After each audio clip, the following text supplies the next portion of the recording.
947 sir. 947? अच्छा, आप QR दो, मैं आपको ऑनलाइन पेमेंट कर देता हूँ। सॉरी सर, हम कैश लेते हैं बस। पर मैं तो कैश लेकर नहीं आया। वैसे भी आजकल ऑनलाइन ट्रांजैक्शन ही होते हैं। ये छोटे छोटे चाय की टपरी वाले, रिक्शे वाले सभी ऑनलाइन पैसे लेते हैं। लेते होंगे सर, लेकिन हम नहीं लेते। कोई बात नहीं, आप बाद में दे जाइएगा। बाद में दे जाऊं अगर मैं वापस लौट के नहीं आया तो?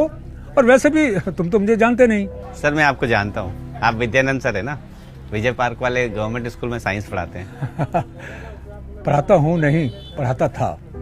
मैं 4 साल पहले रिटायर हो चुका हूँ। सर आप मुझे पहचान नहीं रहे, मैं आपका स्टूडेंट था सर। 2003 में मैं आपकी क्लास में था, Gaurav Kumar, class 9 section B. अच्छा, लेकिन मैं तो अपने स्टूडेंट्स के सबके फेसेस पहचानता हूँ, लेकिन तुम्हें नहीं पहचान पा रहा। कैसे पहचानेंगे सर, मैं स्कूल में पढ़ाई कितने दिन था। तिमाही के एग्जाम में हाई स्कूल में आपने मुझे नकल करते हुए पकड़ लिया था और पिताजी को भी बुला लिया था घर से। उसके बाद ना मैं कभी स्कूल आया ना पढ़ाई करी। ओह, आई एम रियली सॉरी, मेरी वजह से तुम्हारी पढ़ाई बीच में रुक गई। दरअसल मुझे ऐसा बिहेव नहीं करना चाहिए था। अरे नहीं सर, आप पछतावा क्यों कर रहे हो? उल्टा मुझे तो इसका फायदा हुआ है। मैंने कम उम्र में ही दुकान का सारा काम सीख लिया, दुकान संभाल ली, और नतीजा ये है कि आज मैं लाखों की अर्निंग कर रहा हूँ। और अगर अपने दोस्तों की तरह रहता ना तो फिसड्डी होता मैं आज।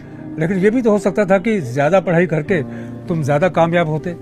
किताबी बातें हैं सर, किताबों तक ही अच्छी लगती हैं। अब देखिए ना, मेरे कई दोस्त हैं MBA BCA करके 50-60 हज़ार की नौकरी कर रहे हैं, और मुझे देखिए, मैं इतने पैसे तो ना अपने नौकरों को तनख्वाह देता हूँ हर महीने।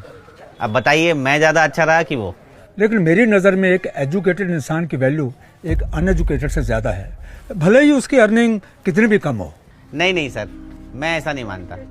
अपनी अपनी सोच है सबकी, और मैंने तो आगे भी ये ठान लिया है कि अपने दोनों बच्चों को ना 8वीं 10वीं पास करा के दुकान में बैठा दूंगा, ताकि जल्दी से जल्दी अपना घर परिवार संभाल सकें। ओह, तो तुमने पूरी प्लानिंग कर रखी है। करनी पड़ती है सर, वरना जीवन कैसे चलेगा? दुनिया बहुत जालिम है। मैंने तो अभी से इस दुकान के साथ साथ अपने बच्चों के लिए 2 दुकानें खरीद के डाल भी दी हैं। मैं आपको बताऊं सर, पढ़ाई वढ़ाई में कुछ नहीं रखा, कमाई होनी चाहिए, कमाई। कमाई करना अच्छी बात है मिस्टर गौरव, लेकिन बिना टैक्स के वो इलीगल है।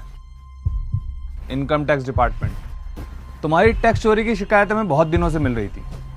सर क्या बात कर रहे हैं सर, मैं अपना टैक्स रेगुलर भरता हूँ। कितना टैक्स भरते हो और कितनी कमाई करते हो ये हम अच्छे से सुन चुके हैं, और इस फोन में सब रिकॉर्ड हो चुका है। सर एक मिनट सर, आप रुकिए सर।